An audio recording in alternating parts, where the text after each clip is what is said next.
Hello दोस्तों, crack UP board exam YouTube channel में स्वागत है। आज की ये वीडियो मेरे क्लास 12th के प्यारे भाइयों और बहनों के लिए बहुत ही ज्यादा इम्पोर्टेंट वीडियो होने वाली है, क्योंकि आज की इस वीडियो में हम आपके लिए लेके आए दो मोस्ट इम्पोर्टेंट डेरिवेशन जो कि बोर्ड एग्जाम में आपके पूछे जाते हैं। ठीक है, तो ये दोनों डेरिवेशंस को आपको तैयार कर लेना, मोस्ट इम्पोर्टेंट डेरिवेशन है। तो चलिए बिना देरी करे इस वीडियो को स्टार्ट करते हैं। और क्लास 12th फिजिक्स की मोस्ट इम्पोर्टेंट प्लेलिस्ट बनाकर हमने लिंक डिस्क्रिप्शन बॉक्स में डाल दी है, जिसमें आपको फिजिक्स के सारे ही मोस्ट इम्पोर्टेंट क्वेश्चन लगभग हमने कंप्लीट करवा कर प्लेलिस्ट में ऐड कर दी है। तो प्लेलिस्ट आप लिंक डिस्क्रिप्शन बॉक्स में जाकर देख लीजिए, बहुत ही ज्यादा इम्पोर्टेंट प्लेलिस्ट है। ठीक है, तो जाकर देख लीजिए।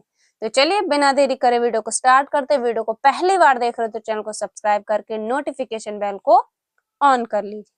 तो सबसे पहला डेरिवेशन हम लोग पढ़ेंगे वैद्युत क्षेत्र की तीव्रता और वैद्युत विभवांतर में संबंध। ये बहुत ही ज्यादा इंपॉर्टेंट डेरिवेशन है, 100% मोस्ट इंपॉर्टेंट डेरिवेशन। ये 3 नंबर में पूछा जाता है। ठीक है, तो अगर आपके ये बोर्ड एग्जाम 2026 में आ गया, 3 नंबर कंप्लीट करवा देगा और बहुत ही ये इजी डेरिवेशन। तो चलिए डेरिवेशन को सॉल्व करते हैं। तो सबसे पहले हम लोग क्या करेंगे, लिखेंगे चूंकि हम जानते हैं वैद्युत क्षेत्र की तीव्रता का फॉर्मूला क्या होता है, E equal to F upon में Q0। ये किसका फॉर्मूला है, वैद्युत क्षेत्र की तीव्रता का फॉर्मूला है। ठीक है, उसके बाद हम इसे कैसे लिखेंगे, या करके लिखेंगे F इक्वल टू EQ0। इसे हमने क्या बना ली, समीकरण 1 बना ली। ठीक है, ये वैद्युत क्षेत्र की तीव्रता का फॉर्मूला है। ठीक है, अब ये E कहाँ जाएगा, Q के पास चला जाएगा, तो क्या हो जाएगा F equal to E into Q0। इसी को हमने समीकरण 1 बना लिया। अब क्या करेंगे, किसमें संबंध है, वैद्युत क्षेत्र की तीव्रता तथा विभवांतर में संबंध है। तो वैद्युत क्षेत्र की तीव्रता तो हमने निकाल ली। अब क्या निकालेंगे, वैद्युत विभवांतर। विभवांतर का फॉर्मूला क्या होता है, VA माइनस BV। एक बिंदु से दूसरे बिंदु तक ले जाने में किए गए कार्य को वैद्युत विभवांतर कहते हैं। यही तो परिभाषा होती है वैद्युत विभवांतर की। ठीक है, तो क्या फॉर्मूला होगा, VA minus BV equal to W upon में Q0। ये किसका फॉर्मूला है, वैद्युत विभवांतर का फॉर्मूला है।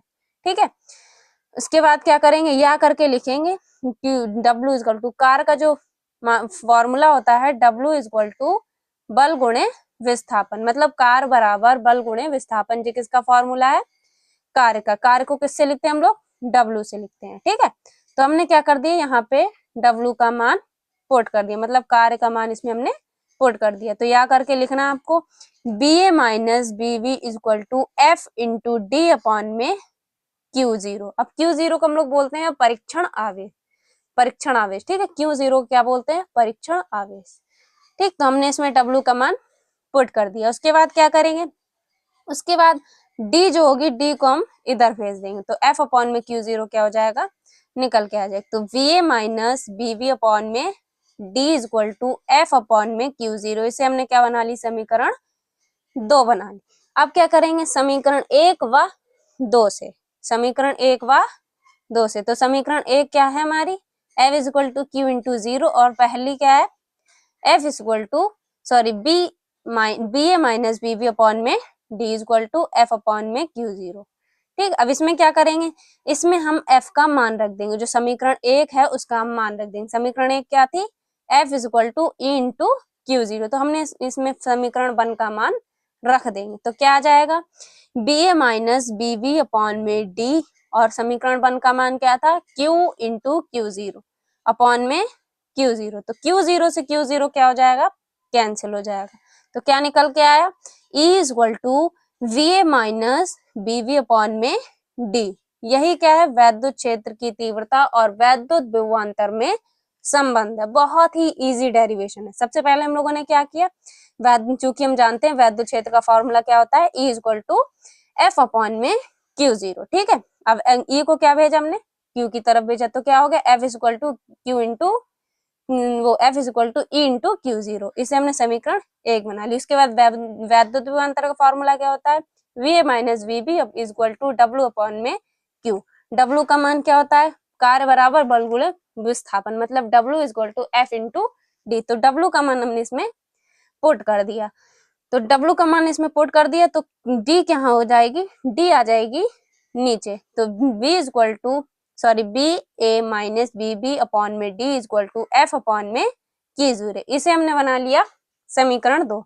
अब क्या कर देंगे समीकरण 1 और 2 को, समीकरण 1 व 2 से, तो समीकरण 1 दूसरी हमने पहले लिख ली, तो समीकरण 2 क्या थी, B A minus B B upon में D equal to F upon में Q0। अब ये जो F है इसमें हम क्या रख देंगे, समीकरण 1 का जो मान निकला था F equal to E into Q0, तो हम इसमें F का मान रख देंगे। ठीक है, तो जब हमने इसमें F का मान रखा तो Q0 से Q0 कैंसिल आ गया, तो यही हमारा निकल आए E equal to B A minus B B upon में D। यही क्या है, वैद्युत क्षेत्र की तीव्रता और वैद्युत विभवांतर में संबंध। और ये बोर्ड एग्जाम के लिए बहुत ही ज्यादा इंपॉर्टेंट डेरिवेशन है, 100% ये बोर्ड एग्जाम में पूछा जा सकता है। ठीक है, तो इस डेरिवेशन को आपको तैयार कर लेना है और बहुत ही इजी डेरिवेशन, आप आराम से इसे याद कर लिए होंगे, समझ गए होंगे। ठीक है, उसके बाद हम लोग पढ़ेंगे निर्वात की विद्युतशीलता तथा चुंबकशीलता में संबंध। ये दो डेरिवेशन इंपॉर्टेंट डेरिवेशन है जो कि बोर्ड एग्जाम में पूछे जा सकते हैं। या तो आपसे पूछ लेगा निर्वात की विद्युतशीलता या चुंबकशीलता में संबंध, या तो वैद्युत क्षेत्र की तीव्रता तथा वैद्युत विभवांतर में संबंध। ठीक है, तो ये दोनों ही डेरिवेशन इंपॉर्टेंट और दोनों ही 3 नंबर में पूछे जाते हैं और दोनों ही मोस्ट इंपॉर्टेंट डेरिवेशन है। आपको इन दोनों डेरिवेशन को छोड़ना नहीं और दोनों ही बहुत ही इजी हैं, आप आराम से इन्हें सॉल्व कर सकते हैं। तो पहला वाला डेरिवेशन आपको बहुत ही इजीली समझ में आ गया होगा। अब हम लोग पढ़ेंगे निर्वात की विद्युतशीलता तथा चुंबकशीलता में संबंध। विद्युतशीलता को किससे लिखते हैं, तो निर्वात की विद्युतशीलता को हम लोग बोलते हैं एप्सिलॉन 0 या एप्सिलॉन नॉट। ठीक है, ये जो बना है इसे हम लोग बोलते हैं एप्सिलॉन 0 या एप्सिलॉन नॉट, तो आप जो बोले 0 या नॉट। ठीक है, उसके बाद चुंबकशीलता को किससे लिखते हैं, तो चुंबकशीलता होती है म्यू 0। ये जो इस टाइप से एम की तरह बनता है उसे हम लोग बोलते हैं म्यू 0।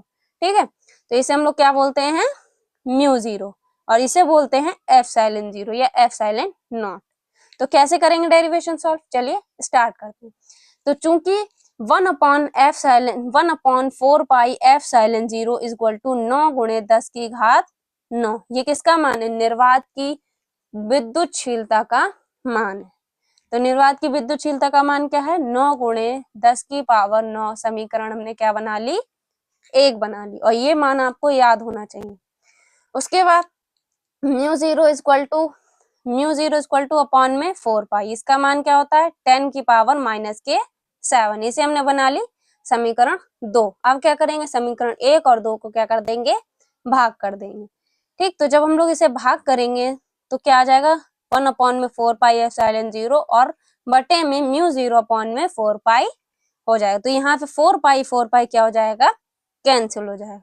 तो जब 4 पाई कैंसिल हो जाएगा तो क्या आएगा, तो 1 अपॉन में एप्सिलॉन 0 और म्यू 0, क्योंकि 4 पाई कैंसिल हो गया तो म्यू 0 कहाँ हो जाएगा, ऊपर चला जाएगा। ठीक है, और जो 10 की पावर है ऊपर जाएगी, यहाँ पे माइनस के नहीं प्लस के 9 है। ठीक है, यहाँ पे प्लस के 9 है। ठीक, तो जो -7 है ऊपर जाएंगे तो क्या हो जाएंगे, प्लस के हो जाएंगे।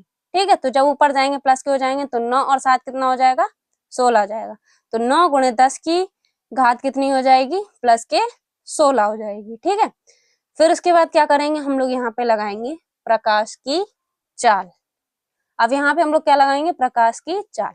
और प्रकाश की चाल क्या होती है, 3 गुणे 10 की घात 8 मीटर प्रति सेकेंड। ये किसकी चाल होती है, प्रकाश की चाल होती है। तो यहाँ पे हमने क्या लगा दी, प्रकाश की चाल लगा दी। इसे हमने क्या कर दिया, खोल के लिख लिया। तो 3 गुणे 10 की घात 8 मीटर, 8 का होल स्क्वायर कर दिया।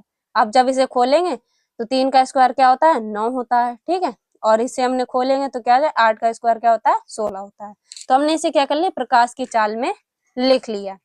तो क्या हो जाएगा, 1 अपॉन में म्यू 0 और एप्सिलॉन 0 इक्वल टू 3 गुणे 10 की घात 8 का होल स्क्वायर। ठीक है, तो इस जे क्या है, प्रकाश की चाल है, तो हम इसे सी लिख सकते हैं, क्योंकि प्रकाश की चाल को किससे लिखते हैं, सी से लिखते हैं। तो हम इसे किससे लिख सकते हैं, सी से लिखते हैं। तो हमने इसका जो मान है इसमें हमने क्या रख दिया, सी रख दिया, सी का स्क्वायर। तो 1 अपॉन में म्यू 0 और epsilon 0 equal to C square. और जब हम लोग स्क्वायर हटाते तो क्या लगता है, अंडर रूट लगता है। ठीक है, तो 1 में अंडर रूट म्यू 0 और एफ साइलेंस 0 इक्वल टू सी। यही क्या है हमारा निर्वात की विद्युतशीलता और चुंबकशीलता में संबंध, जो कि बोर्ड एग्जाम के लिए बहुत ही ज्यादा इंपॉर्टेंट है। और इसका मात्रक क्या होता है, प्रकाश की चाल का मात्रक क्या होता है, मीटर प्रति सेकंड। तो इसका मात्रक क्या होगा, मीटर प्रति सेकंड होगा।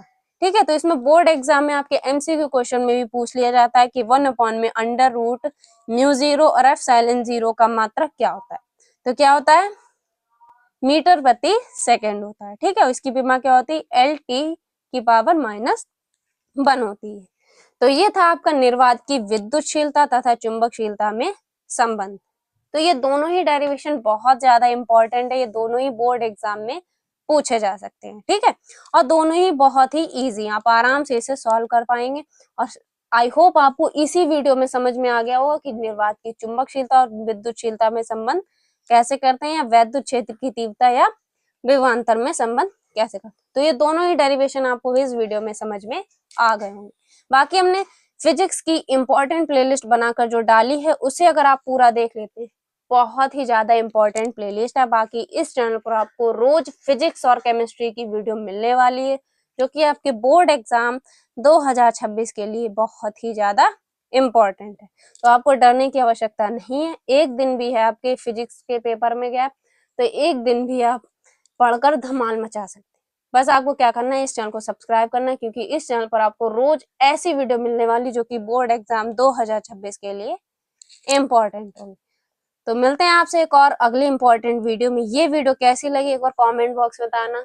मिलते हैं एक और शानदार इंपॉर्टेंट वीडियो के साथ, तब तक के लिए जय हिंद, जय भारत।